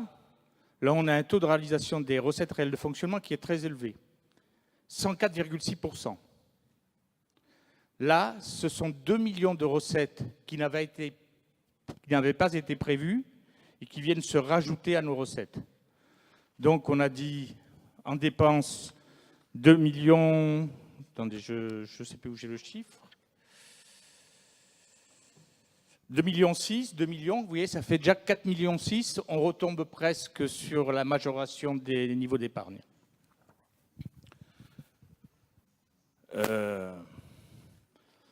On peut remarquer les taux de réalisation particulièrement élevés des impôts et taxes, 104,50%, soit 1 158 000 de plus qu'en 2016, et les dotations et participations et subventions, 103%.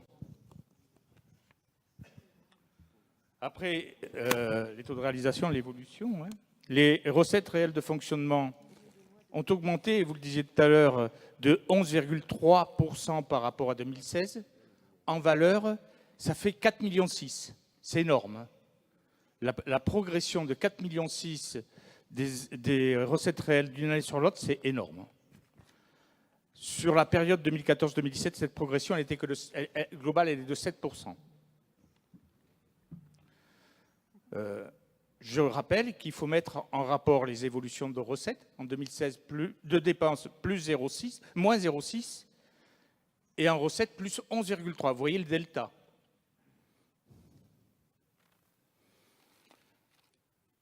On remarque le produit des services du domaine qui augmente de 54%, 1 million. Alors, c'est vrai qu'il y a des choses qui sont exceptionnelles, les refacturations au budget annexe, mais il y a surtout en 2017 la première fois qu'on perçoit la redevance spéciale des ordures non ménagères pour 320 000 €. Autre point remarquable, les impôts et taxes qui augmentent de 9,2%, soit 2 268 000 €. Vous voyez, 9,2 de 2016 en 2017. Si on prend la période 2014-2017, on est qu'à 14,9%. Alors, s'agissant de la fiscalité, on note en 2017 par rapport à 2016 une augmentation des taxes foncières et d'habitation de 1 251 000, l'ATH 284 000 et la CFE plus 20%, 982 000. Les rôles supplémentaires s'établissent à 882 000, je crois, ce que vous disiez, mais la variation par rapport à l'année précédente, elle est de 490 000. Et enfin, la TASCOM, elle augmente de 349 000 et on sait qu'on a augmenté les bases et que ça aura un effet à partir de l'année prochaine. Sur la période 2014-2017, on rappellera la hausse de la TOM en 2015 de 5 à 7 % et la création de la taxe de séjour. Les dotations de l'État, elles ont été réduites de 4,20 % par rapport à 2016, soit moins de 344 000. Alors j'ai pris l'ensemble des dotations d'État, c'est-à-dire tout ce qui est DGF, plus les dotations compensatrices de fiscalité. Ce chiffre est sur la période 2014-2017, ce sont donc 5 089 000 de dotations d'État que VGA n'a pas perçues. Ce chiffre est à mettre en rapport avec le supplément d'impôt de taxes sur la même période, 5 400 000. Donc, la baisse des dotations d'État a été largement compensée par l'augmentation de la fiscalité.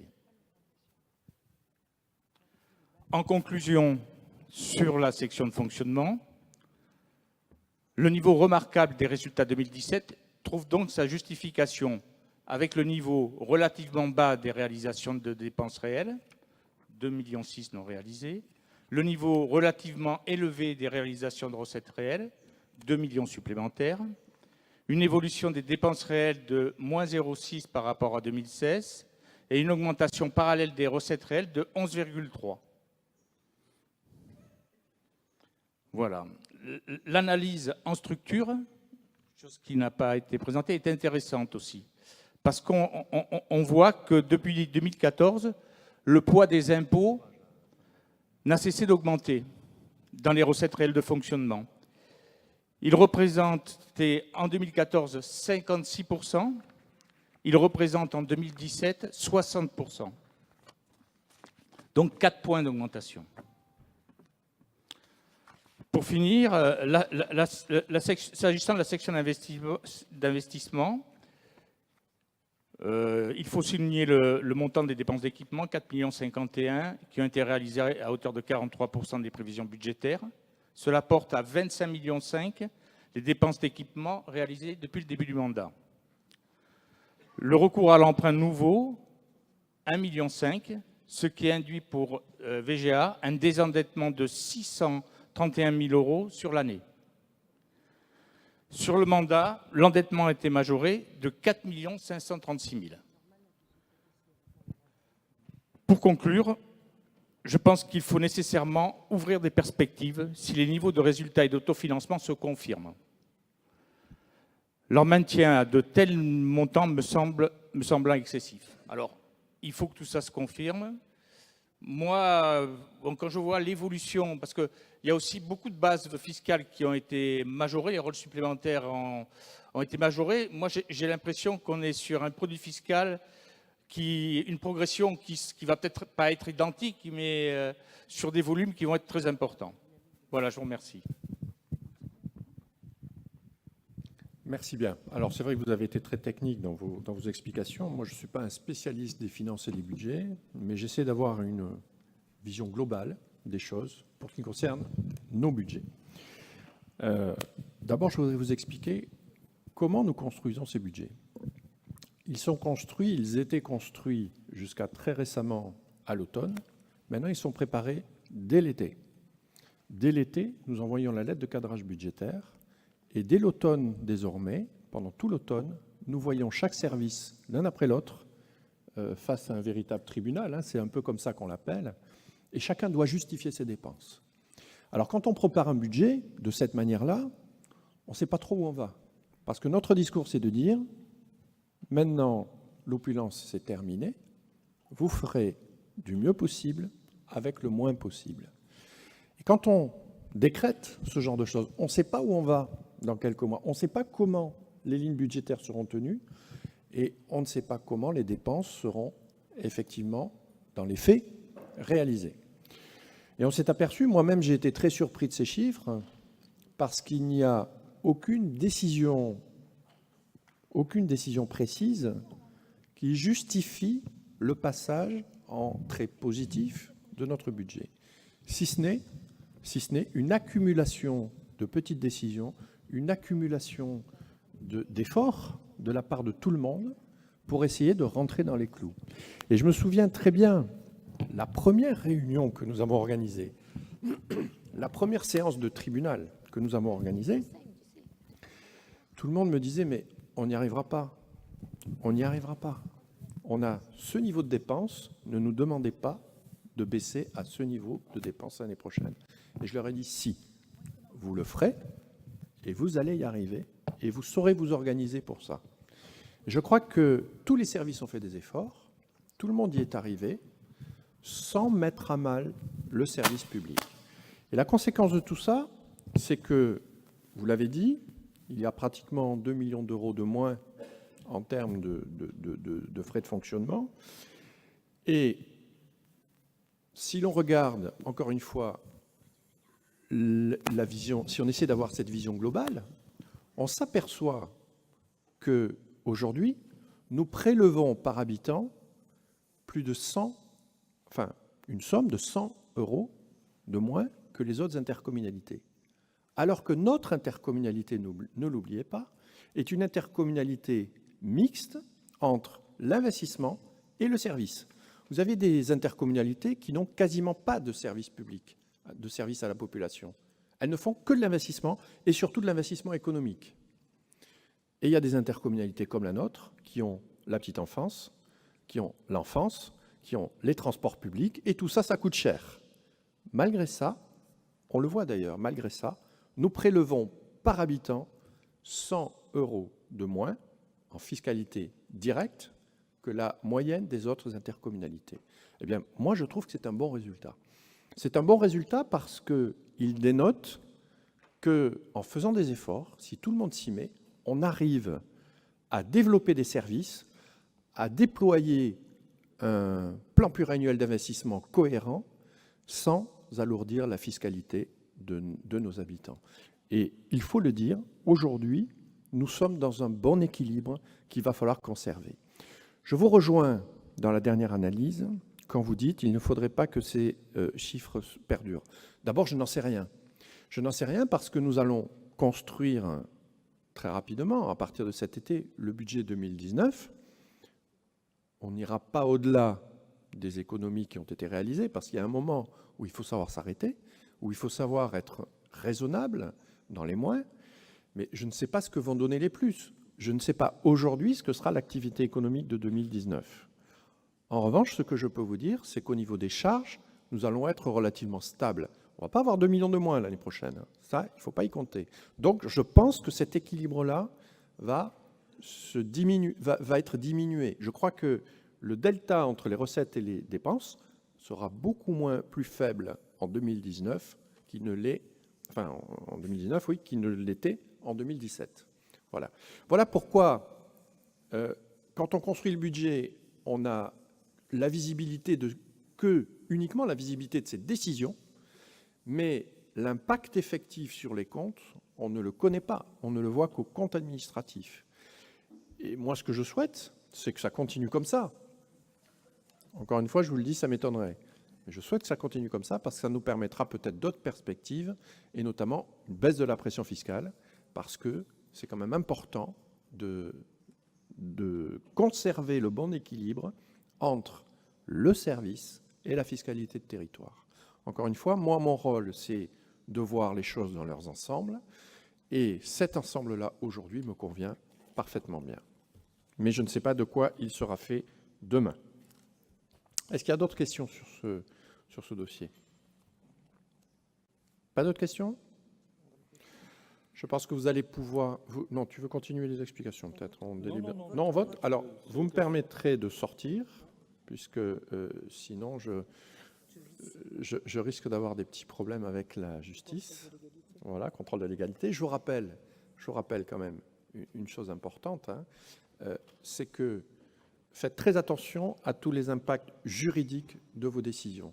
Aujourd'hui, les tribunaux administratifs ne font pas de cadeaux. Le dernier maire, et je voulais vous le signaler, le dernier maire qui a été invalidé, c'est parce qu'il avait quitté la séance mais qui n'était pas sorti de la salle. Je ne sais pas si vous vous rendez compte. Donc soyez très prudents avec ce genre de choses. Donc je vais me permettre de quitter la salle avant que vous n'engagiez la délibération. Le vote, c'est le doyen d'âge ou c'est vous? Ouais, on ne fait pas le doyen d'âge? Ça peut se faire. Non, je sais pas. Il n'est pas là. C'est qui? Ah oui, c'est vrai. Mais il y en a toujours un doyen d'âge. Je ne sais pas pourquoi. Mais non, mais C'est pas Martin. c'est qui se fait voter alors? Non, mais ça, c'est Francis. Tu fais voter, bon, oui.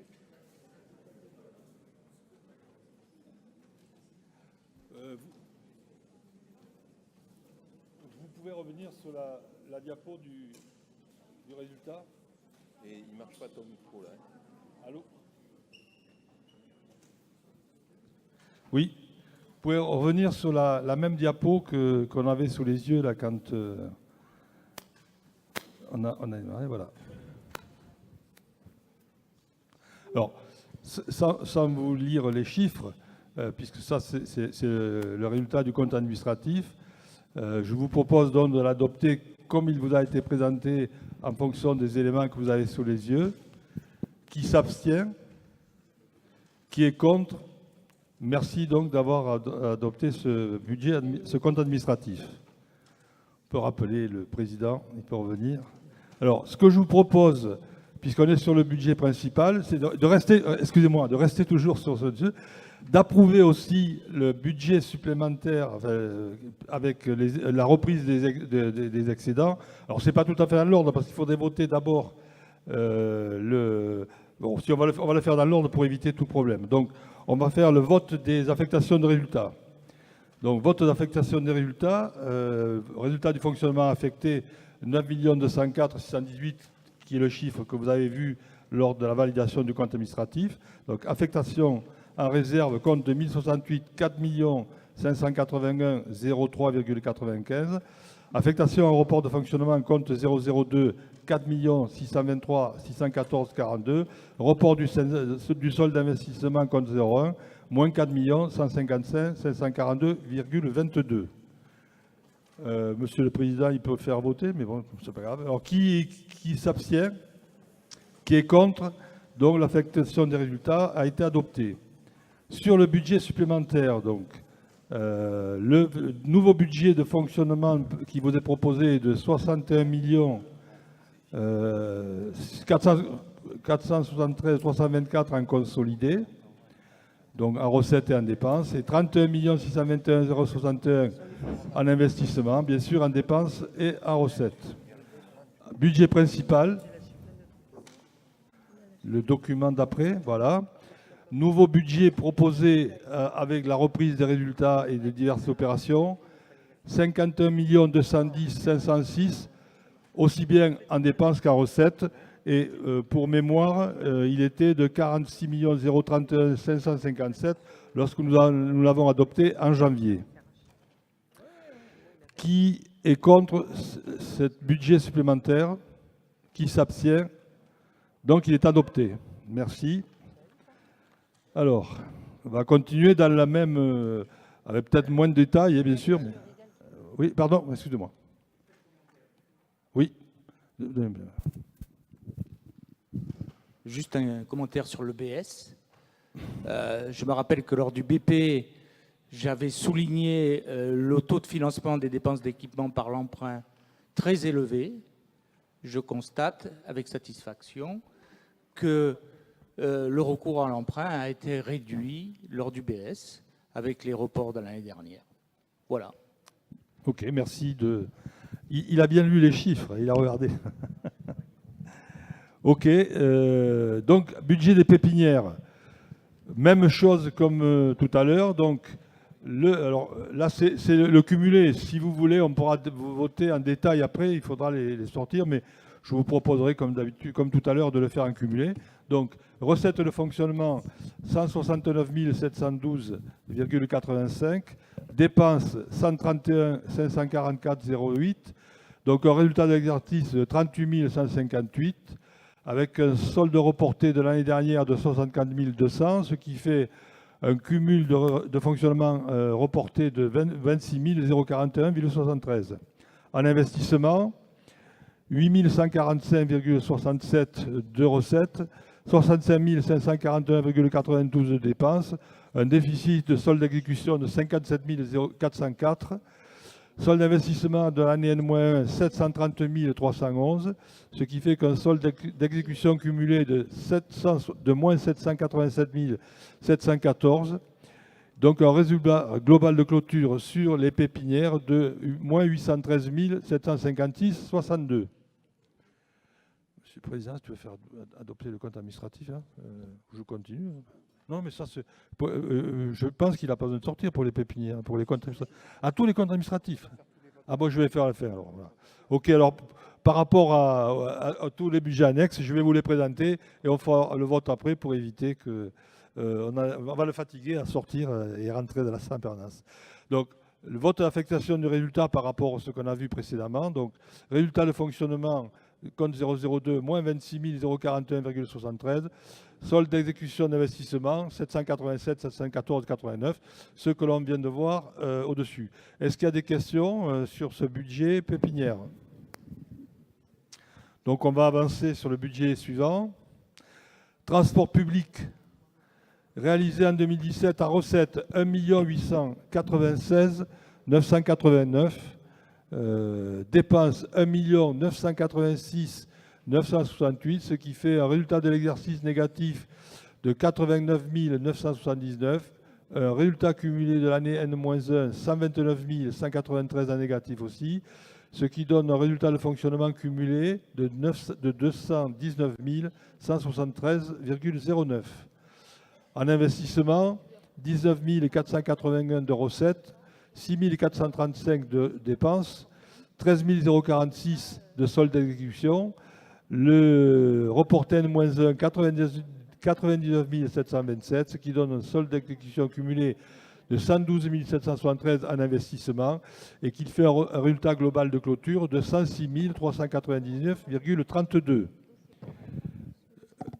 On déroule donc la répartition des questions sur le budget transport. Donc l'affectation des résultats, moins 219 173,09 en fonctionnement.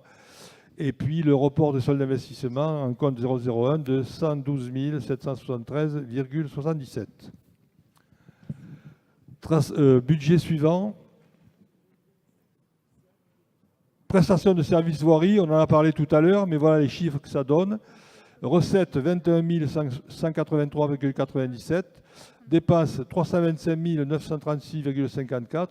Un résultat d'exercice déficitaire de 304 752. Un solde reporté positif de 347 902, ce qui donne un résultat de fonctionnement cumulé de 43 150,30. Pas d'investissement, c'est la partie régie. Donc un résultat global de clôture de 43 159,30. Les résultats, bien sûr, résultat de fonctionnement affecté, 43 153,30, donc qui sera affecté au compte 0,02.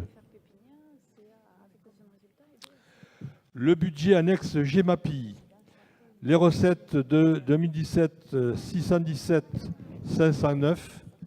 Les dépenses, 358 303, ce qui donne un résultat de l'exercice de 259 205. Un résultat reporté de 340 509, ce qui donne un résultat de fonctionnement cumulé de 599 715,21.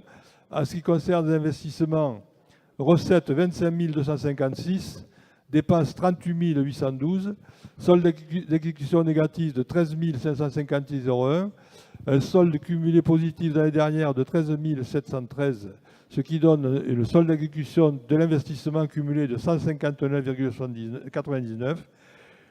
Les restes à réaliser en dépenses, 17 451,24, donc il n'y a pas de recettes à réaliser, ce qui donne un résultat global de clôture de 582 420,96. Les budgets supplémentaires donc, sont à côté. Est-ce qu'il y a des remarques là-dessus sur le GEMAPI? Donc, oui, pardon. Pardon, juste une petite remarque. Vous voyez que le compte GEMAPI, quand même, se porte relativement bien, mais les dépenses arrivent, rassurez-vous. Les dépenses arrivent maintenant. Voilà. D'accord.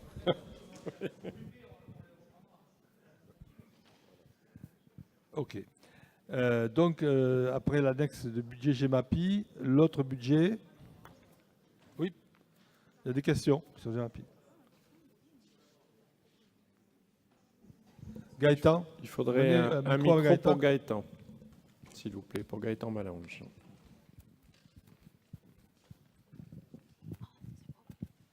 Merci. Oui, on s'interrogeait juste tous les trois là, sur le budget, donc sur le budget voirie. Que signifie l'écart de 300 000 et quelques au niveau en N-1 et le résultat de l'exercice actuel? Pourquoi est-ce qu'il y a tant d'écart d'une année à l'autre? On peut aller sur le budget voirie? Alors, la Chambre régionale des comptes nous avait demandé que les budgets annexes soient... Pardon. La Chambre régionale des comptes nous avait demandé à ce qu'on refacture les prestations de services vis-à-vis des moyens, les travaux en régie. Alors peut-être que Laurent donnera une meilleure explication, mais donc c'est un rattrapage qu'on a fait, donc on a refacturé, donc ça a fait de la recette, et après ça va s'étaler, voilà, entre budgets. Voilà, il fallait refacturer, on n'avait pas refacturé les travaux en régie, vous savez, il y a une part main-d'œuvre et une part travaux. On n'avait pas refacturé, donc ça nous a fait une recette exceptionnelle qu'on ne retrouvera plus après. C'est une mise à plat budgétaire, là, en fait. Donc, après le GEMAPI, on va passer au budget annexe des lotissements communautaires. Donc, réalisé en 2017, 2 180 722 en recettes, 2 155 604 en dépenses, soit un excédent de 25 117,42, un excédent reporté de 71 670 de l'année N-1, ce qui fait un résultat de fonctionnement cumulé de 96 787,85. En ce qui concerne l'investissement, recettes 2 152 957, dépenses 2 062 157, ce qui fait un solde d'exécution de 90 800, avec un report d'investissement négatif de l'année dernière de 1 853 020, ce qui donne un solde d'exécution cumulé de l'investissement de moins 1 762 220. Pardon, excusez-moi. En investissement, les restes à réaliser, il n'y a rien, donc ce qui donne un résultat global de clôture de moins 1 665 432,41.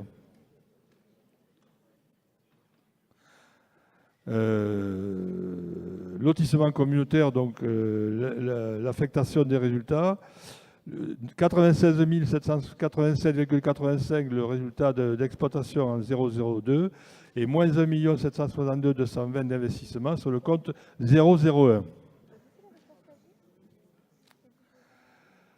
Les AC, recettes 2 563 410, dépenses 2 563 119, ce qui donne un résultat de l'exercice de 291,60. Je les donne compte tenu du niveau. Le solde cumulé reporté de l'année N-1, 959 137,93, ce qui donne un résultat de fonctionnement cumulé pour les AC de moins 953 846. En investissement, 2 630 299 en recettes, 2 524 410 en dépenses, soit un solde d'exécution de 105 883, avec un solde d'investissement négatif dans l'année précédente de 537 153, ce qui donne un solde d'exécution cumulé de 431 265,81 en négatif. Pas de reste à réaliser dans les investissements, donc résultat global de clôture des AC, moins 1 390 112,14. Les résultats, donc, affectation. Résultat de fonctionnement, compte 02, 533 321. Solde d'exécution investissement, 558 421 négatif. Pour les budgets des zones d'activité économique, résultat de fonctionnement affecté 425 523. Pas de réserve de l'année précédente. Affectation à report, fonctionnement compte 002, moins 425 523,88, ce qui donne un solde d'investissement reporté au compte 01 de 125 157,79.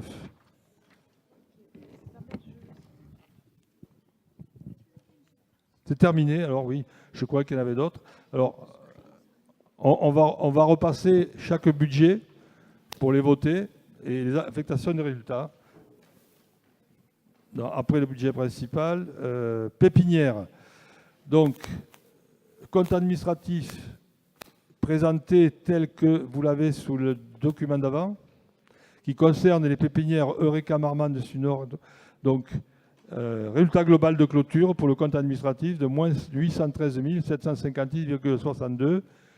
Qui est contre? Qui s'abstient? Donc le budget annexe des pépinières d'entreprise détaillé, globalisé, pardon, est adopté.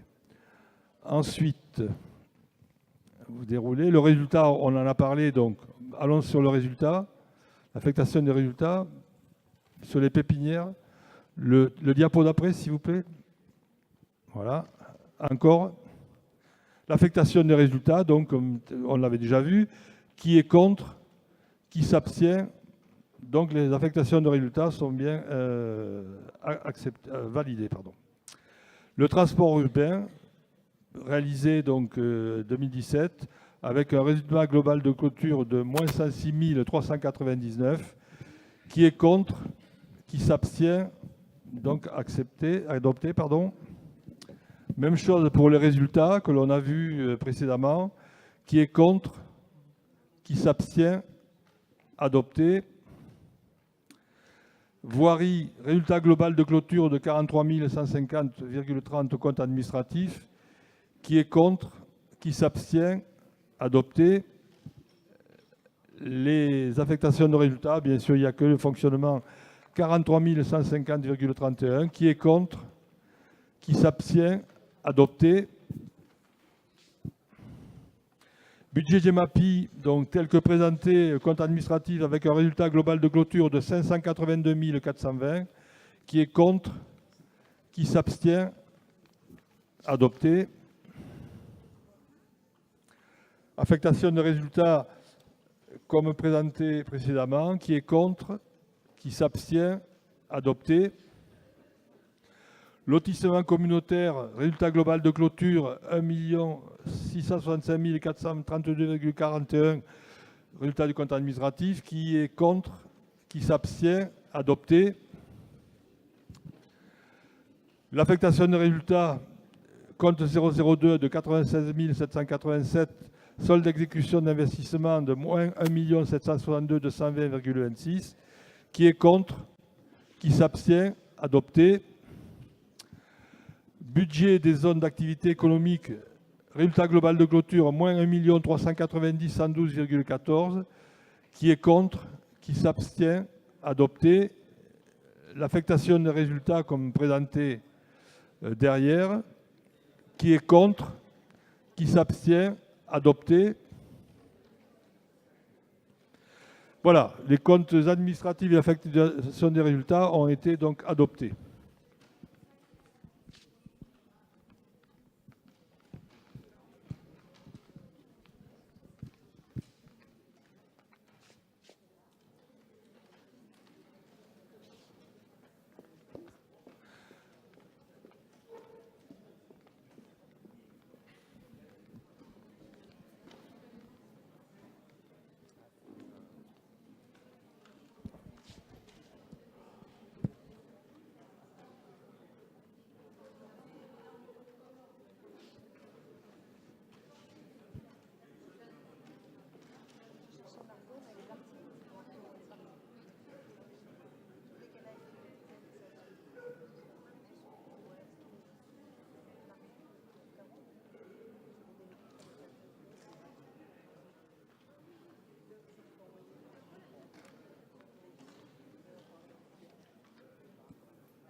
Bien, nous avons donc terminé l'examen des dossiers budgétaires et financiers. Nous allons maintenant passer au dossier technique. Vous m'interrompez si vous avez besoin d'explications ou si vous voulez engager un débat.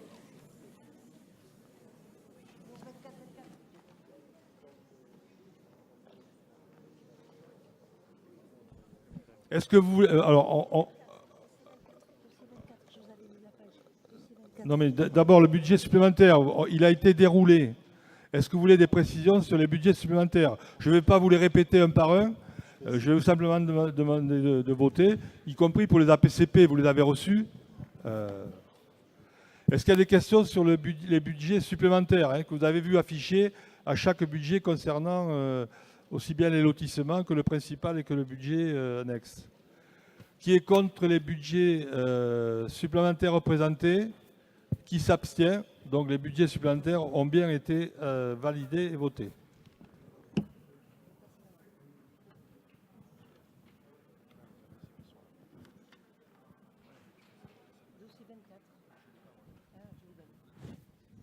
Alors il y a aussi à voter les APCP. Oui. On va passer au dossier 24. C'est un peu compliqué là. Voilà. Non, on a un dossier qu'on n'a pas fait. Subvention d'équilibre au budget annexe, transport public urbain. Le compte administratif 2017 du budget annexe transport urbain fait apparaître un déficit en section d'exploitation. Une subvention du budget principal est nécessaire afin d'équilibrer les comptes du budget annexe.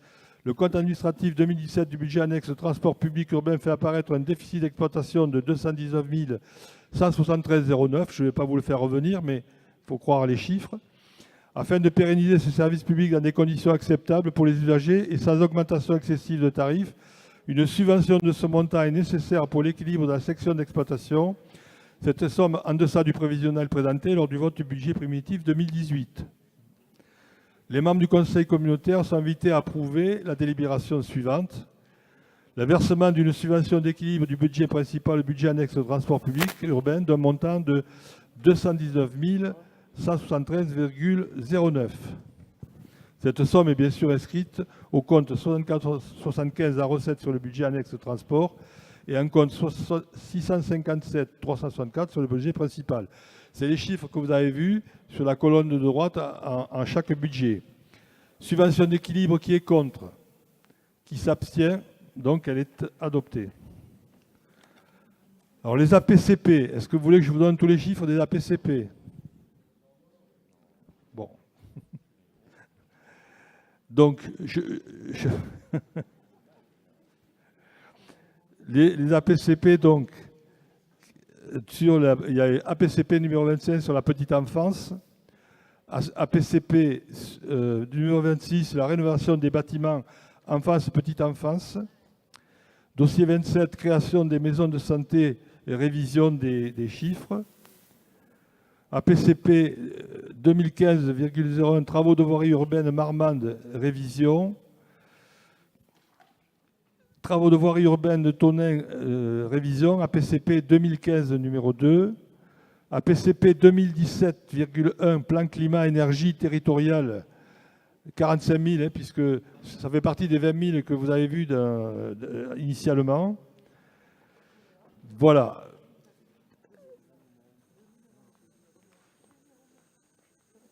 Pardon ? Non, mais alors, sur les APCP, est-ce qu'il y a des demandes d'explication? Donc, qui s'abstient sur une APCP ou sur la globalité? Qui est contre? Donc, les APCP présentés sont donc adoptés. Merci. Donc, je croyais que vous aviez été plus vite en mon absence, en fait. C'est pour non, ça. non, on n'a pas. Donc, nous passons au budget supplémentaire maintenant. Budget supplémentaire 2018, budget principal. Dossier 31. Voilà, donc par rapport à ce qui avait été présenté, c'est les mêmes chiffres que vous avez dans vos documents. Est-ce que vous avez des demandes de précision? Alors je vais vous lire quand même la délibération sur quelques chiffres. Dépenses, alors le budget supplémentaire de la section de fonctionnement s'élève en dépenses et en recettes à la somme de 5 178 949. Le détail de cette inscription, dépenses compte 011 226 883, chapitre 65 119 513, chapitre 77 12 710, chapitre 022 100 000 euros, chapitre 023 4 673 843 42, complément de virement à la section d'investissement. Chapitre 42, 44 000. En recettes, bien sûr équilibré. Chapitre 70, 2000. Chapitre 73, 309 850. Chapitre 74, 208 485. Chapitre 75, 10 000. Chapitre 42, 25 000. Chapitre 002, 4 623 614 et l'excédent de fonctionnement de 2017. Donc, budget total de la section de fonctionnement, budget primitif, 46 031 557, supplémentaire 5 178 949, total du budget nouveau qui vous est présenté, 51 210 505, aussi bien en recettes qu'en dépenses.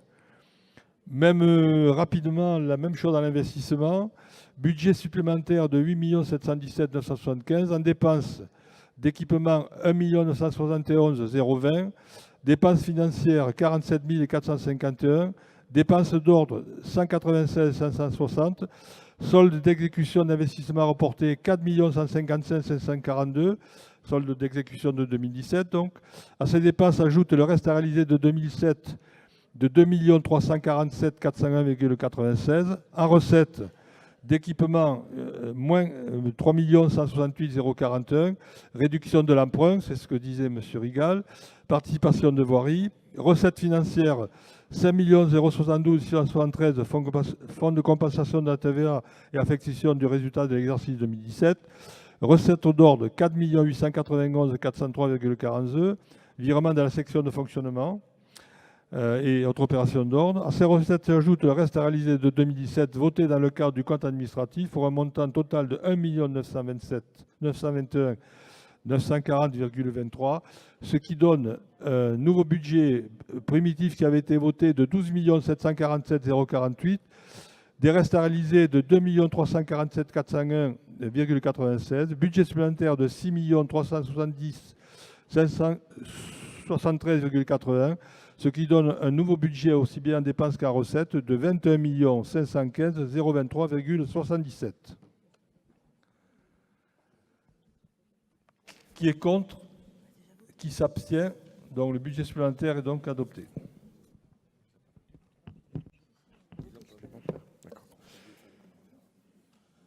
Bien.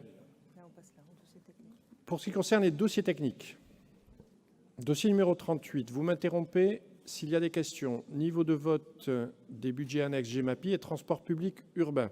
Y a-t-il des questions? Qui est contre? Qui s'abstient? Dossier numéro 39. Programme d'action du contrat de ville 2015-2020 soutenu par Val-de-Garonne Agglomération pour l'année 2018. Y a-t-il des questions? Qui est contre? Qui s'abstient? Dossier numéro 40. À Action, redessinez votre point de vente. Ce sont nos soutiens économiques. Y a-t-il des questions? Qui est contre? Qui s'abstient? Dossier numéro 41. Modification de la délégation au président pour le reversement des subventions allouées par les partenaires aux projets de propriétaires privés. Y a-t-il des questions? Qui est contre? Qui s'abstient? Dossier numéro 42. Proposition d'action nouvelle dans le cadre du contrat enfance-jeunesse 2015-2018. Pas de questions. Qui est contre? Qui s'abstient? Dossier numéro 43. Mise en place de conventions de remboursement dans le cadre des certificats d'économie d'énergie entre Val-de-Garonne Agglomération et ses communes membres. Y a-t-il des questions? Qui est contre? Qui s'abstient? Dossier numéro 44. Étude de mise en œuvre en amont de la réalisation de la future voie verte entre Marmande et Casteljaloux. Y a-t-il des questions? Oui, monsieur Pain.